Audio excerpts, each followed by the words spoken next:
this week's Texas Roadhouse press conference. Got a lot going on as sports are ending, sports are beginning. Women's basketball kicks off their home schedule tonight against Arlington Baptist at 7 o'clock at home. Tomorrow night's the Justin Kerrigan Show from 6 to 7 at Scratch Kitchen on Rock 95.1. Thursday, November 14th, women's basketball is on the road at Dallas Christian at 5 o'clock. Volleyball kicks off their final home weekend of the season against Eastern New Mexico at 7. Saturday, volleyball has their senior day against West Texas A&M at noon, and football will have their senior day against Texas A&M Kingsville at home at 6 o'clock. Sunday, men's basketball is back at home, taking on University of the Southwest at 1 o'clock. All right, today we're going to start off with volleyball sophomore Quincy Strand.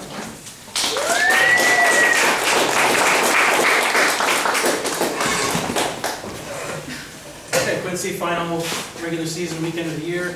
Talk about how you guys want to go into this weekend strong, going into the conference tournament, and how you guys want to see yourselves play. This weekend we are definitely going in more focused, high energy, and hoping to pull out these 2 wins and just take that energy and those 2 wins and that confidence and carry it over to the LSC conference tournament. What's made this team so fun to play with? What's made this team so fun to play with is, I always say, our chemistry, because not only are we like a family on the court, but also off the court. Like, we help each other with, besides schoolwork, personal problems, things that while you're away from your family, you kind of, desire while you're alone. So, what are some of the biggest advantages or positivity that you can see from your team going into the playoffs or the tournament? I guess some of the big advantages would be, like I said, the chemistry and our energy, and just holding each other accountable, and really, playing together as a team. And you talk about playing together, y'all's able to score offensively at a widespread range. So many girls can be able to get some points on the board. How do you think that can work out as the season starts to pick up? I say everyone contributes to everything that we do. So our back row's very important to the offense, and front row's defense. So we all just have to play our part in our role, and it'll all play out itself. From week 1 until now, what's the biggest improvement that you've seen coming out of this team? I'd say the biggest improvement would be our chemistry, because that's the main thing that allows us to gel together, and that gel is what really holds us together on the court. Whenever we get in a hole or something. All right, cool. Thanks, Quincy. All right, next up is head volleyball coach Tim Lesh.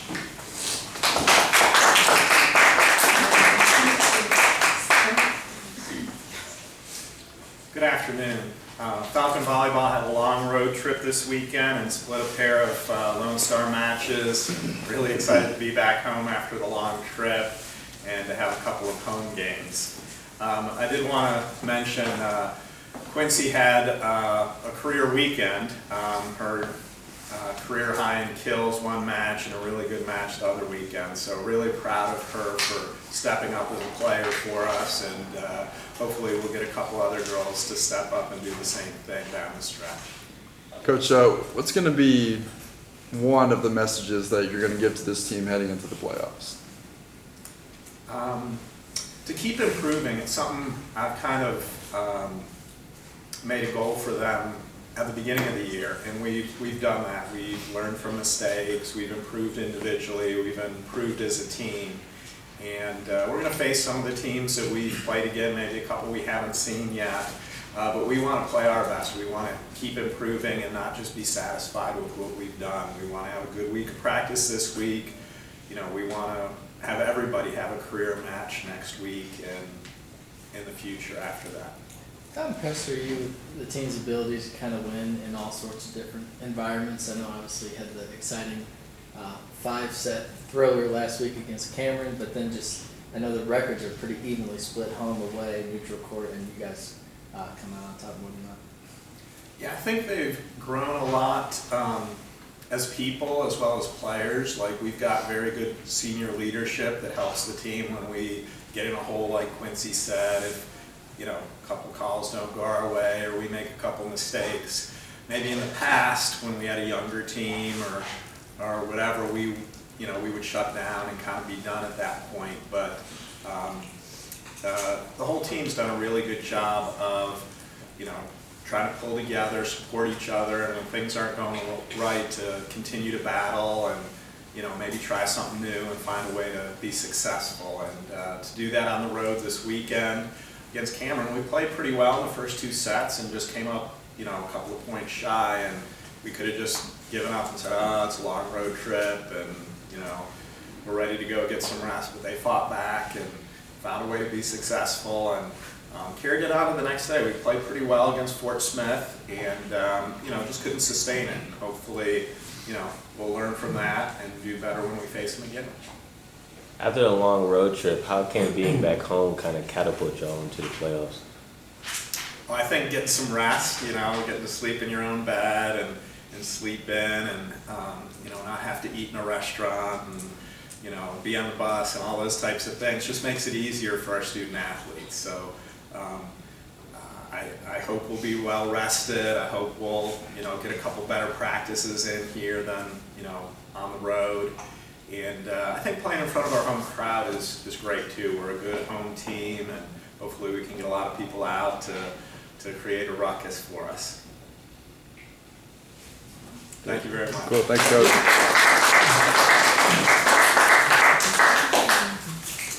All right, next up is junior guard Jordan Horn. Jordan had 27 points in the Falcons' win over Western Colorado on Friday as UTPB went 2-0 this weekend.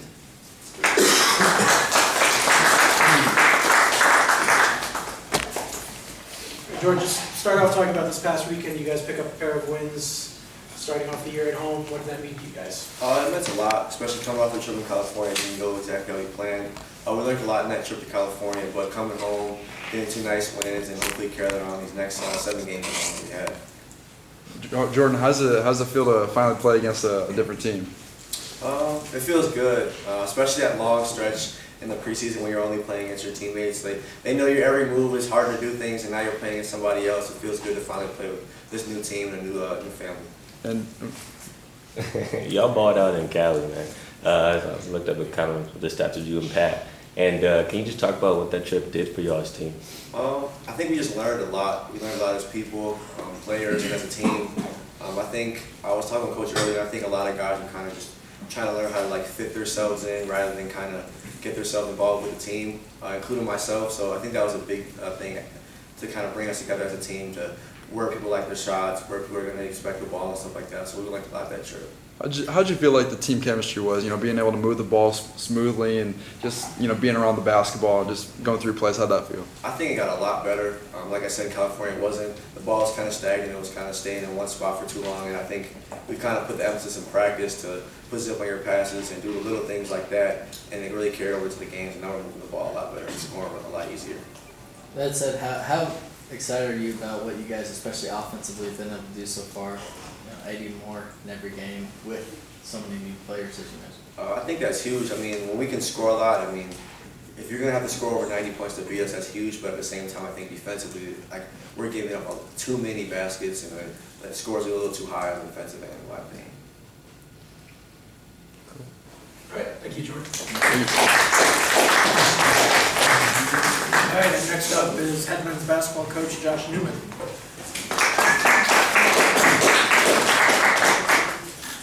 It's always good to hear your leading scorers say we got to play more defense. Kind of recapping so far, we went to California 2 weeks ago, which I thought it was a great event for us. The competition was better than I expected, truthfully. I think all 3 of those teams that we participated against are NCAA tournament teams. And we learned a lot. We gained a lot of experience. Our team really grew as a unit over that, and we kind of identified some deficiencies as well as identified some strengths. And then coming back, we got to put what we learned to the test right away, which was great, having 2 home games, 2 RMAC games, which I think our guys came out and played extremely well. On Friday, the crowd was fantastic, by the way. We hope to see more of that, but the guys did exactly what we needed to do offensively, not so much defensively. That's still a work in progress, but we've won a couple in a row now, and we're hoping for another one on Sunday. What are some of those areas of progress on defense? So progress defensively, we got to guard the ball better. We're not quite in the right spot. We got to put a little bit more ball pressure, and then we got to take away some things. We're letting teams kind of be very comfortable and we want to make them uncomfortable. And I think that we've identified those things, and now it's just a matter of going out, working on them, believing in it. And I think if they can do that, they're going to see a lot of continued success.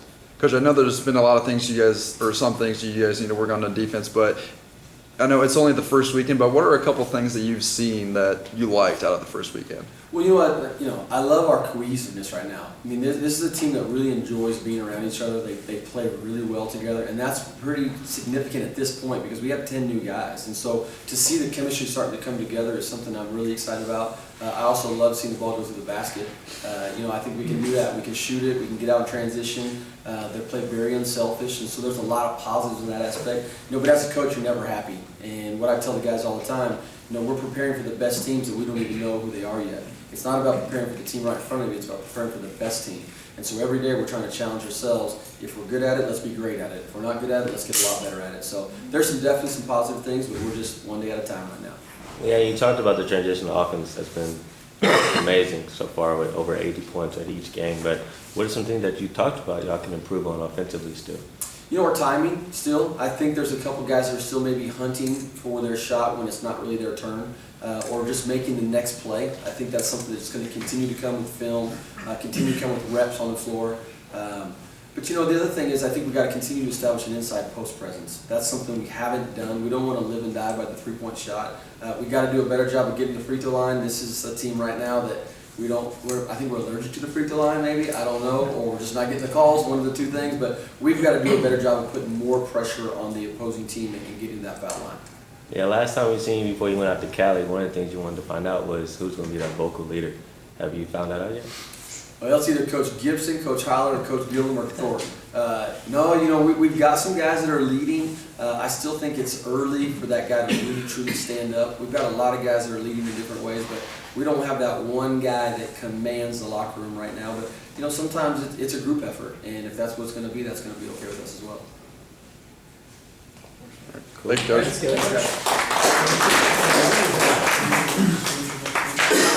Okay, next up is senior linebacker Chris Hode. Chris had 12 tackles and recovered a fumble this past week at Texas A&M Commerce.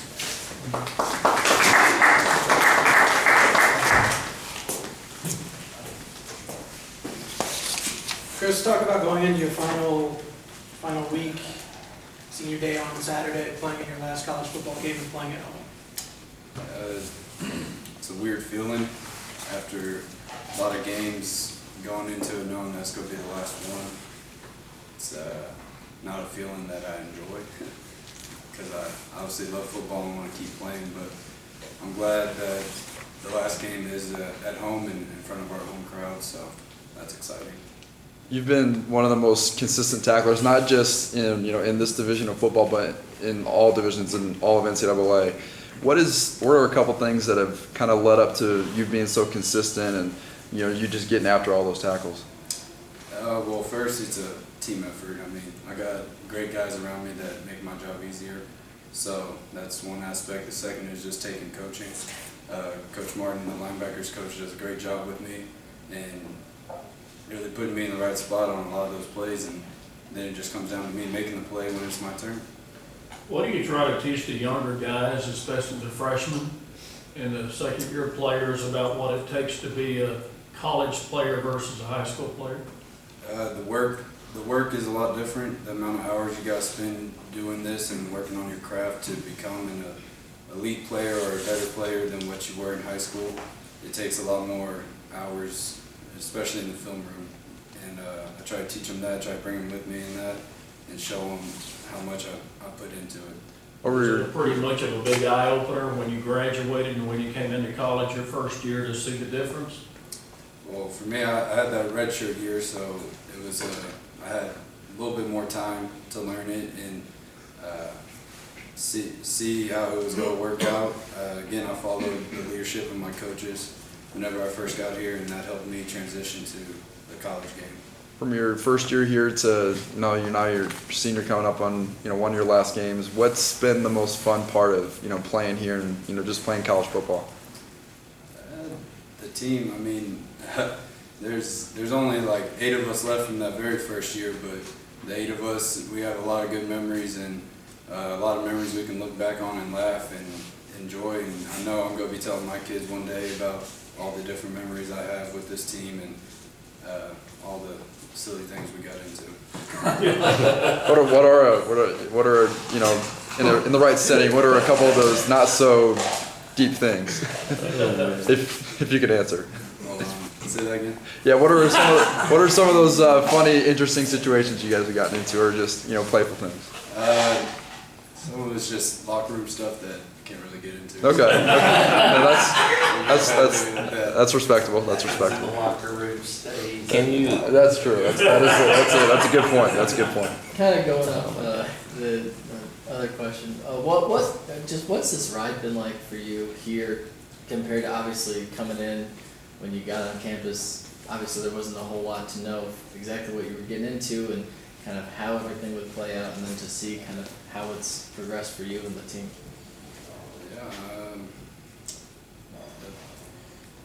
a lot's changed obviously from when I was 18 and coming on campus and we didn't have any games to play, and going through that first year of just practicing, and now senior year we've been competitive in a lot of games, and although they haven't gone our way or how we like them to go, I think this team has shown a lot of character because we still fight every week, and it's easy to fight whenever you're winning, but whenever things aren't going your way, you know, things get revealed, and I think this team has a lot of fight in it, and I think you see that on a weekly basis.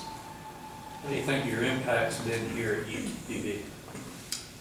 I mean, I hope people just know, the younger guys know how much work I put in and see that the work that I have put in is paid off, and I hope it gives them something that they can chase after and is a legacy that they want to chase after and surpass as well. You think you can be a coach someday? I think I can. I don't know if I want to be.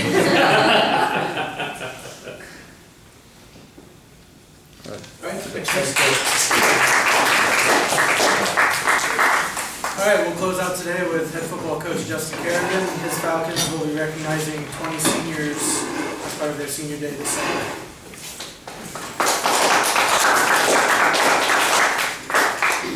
I think one of the most important things, I've said it the past few weeks, that I hope younger guys take away, and Chris said it, is the work that he puts into it. That he's earned every tackle he's gotten. And it's not just a matter of doing it on a Saturday night, it's what he puts into the game Sunday through Friday to be ready mentally and physically for those opportunities. And kind of just the same, and I'll piggyback off of basketball. Before they got started in organized practice, we practiced at 6 a.m., walk in the gym at 5 a.m., and Jordan Horn's in there shooting hoops. I don't know what he's like as a basketball player. I think we're going to see as the year goes along. But a guy that puts in that kind of work towards his craft is going to have some success. And again, doesn't just show up on game day. I think the success that Chris has had his 4 years here is more of a testament to the work that he's put into it. I hope more kids see that. What has a player like Chris meant to this whole team? You know, the hard part is I think too many people take it for granted. And especially as you talk about some of the teammates. I think it, unfortunately, talked a lot with the senior class over the past couple of years about what's a legacy mean. That was something we talked about when they first came here. Obviously, as the first class ever, they were going to be leaving a legacy. And what does that look like? And I think for Chris, a lot of that's going to show up in his time when he's not here, of you know, how people talk about him, what's said about him in the locker room. And I think at that point, we'll start getting more people that will mimic that, because he'll be gone, and it'll be something where it's the right thing to do, and it's okay, it's cool. You know, right now everybody wants to be themselves, especially the younger guys. You know, they want to do it their way. I think once he leaves, I think that's really where the legacy will really begin, of guys trying to emulate him. Yeah, and 20 seniors leaving, and you know, football doesn't last your whole lifetime, you know. And so, as a coach, you're also building these men off the football field. So, what's been the message to these guys throughout the 4 years off the field, and how to grow them? Well, first off, I'm not an easy guy to play for. One thing we talk a lot about is accountability. One thing that this senior group met when we went through exit meetings last spring, A lot of these seniors, Chris Hood included, came back and said that I wasn't holding guys as accountable as when they first got here. And that meant a lot to me because they had the confidence and the trust to have that open conversation with me, to point out that that some things have changed. But at the same time, it also lets me know that they've been listening, they pay attention, they understand what accountability means, and to serve the program, and to make sure that they're earning every opportunity that they have. And the work that the work Chris puts into it is going to be reflective of what his future is going to be like as a professional. And I think all those guys that make it to their senior year with us understand what it takes to be successful as a person in life. And a lot of that just comes in serving others, serving the community. Something a lot of our guys spend a lot of hours in, and then making sure that the details matter, the little things, taking care of the schoolwork and the classwork. We say early is on time is late, and late is forgotten. We've forgotten quite a few guys. The ones that are still with us and that are graduating are going to be successful stories. What is this senior day gonna mean for you, given that, like I was talking with Chris, that these, a lot of these guys came in and, they took a chance on this program and took a chance on you as a coach, and that they trusted you, so they stuck with the process, and to kind of see them out. Yeah, it's going to be, it'll be tough, it'll be emotional. I try to keep from looking over that, I think my wife's tearing up, so, on the way back from Commerce, I rode with my wife and kids, and Heather said to me on the way that it's going to be hard to think about this program without these guys in it. And obviously that would be new for us. There's a lot they put into it, and you hate, especially as a leader of it all, you hate where we're at in the win-loss column. Couldn't be more appreciative of what they put into the program. I look forward to the day that they get to come back and see a championship. I hate the fact they're not going to dress in the new locker room, and that's some of the stuff that whenever we first started this process, there was different plans in place, and they were recruited to some stuff that never happened. And some of the things that I wish those guys would have gotten to experience. But the foundation that they've laid is extremely solid, and they're leaving a legacy of what it means to put in the work. What are the expectations of the program, and I think the locker room is much stronger now, having them in it for the past 4 years. This week, will Cameron Mathis get a shot being a 4-year starter, and this will be his final home game, final game in college? You're going to give him a chance to walk out there to start the ball? Cameron will be on the field, there's no doubt. Good. Well, one of our favorites. Final I Moose don't think my signing. daughter would allow me to play the last game without Moose on the field. Yeah. Moose sighting, that's good. So, all right. Good luck. What, just looking at someone who gives you something to look forward to, I know you talked about Jeremiah a little bit last week, but had another good week this week. And I know with a lot of these kids you bring in, obviously you have some aspirations for them, or else you wouldn't want to bring them in the program. But what's it been like to kind of see, I guess, what maybe you thought he could become one day, and just when you did see him in high school and he got on board, and just how his freshman year's been unfolding? Jeremiah? Yeah. Man, it's been great to watch. I talked about it a little bit this morning of his confidence each week, how you see it to continue to grow. I think it was about 4 weeks ago. I said to him in front of the offense, you're going to be an All-American one day. It's just going to be a matter of when do you believe it. He has that ability. Because he's 18, I don't think he quite sees yet that he can still dominate that guy across from him. And that was one of the things that we talked about 4 weeks ago. I think he's starting to believe some of that now, that he's a big, physical, and imposing individual out there on the perimeter. It's been fun to kind of watch his confidence grow each week.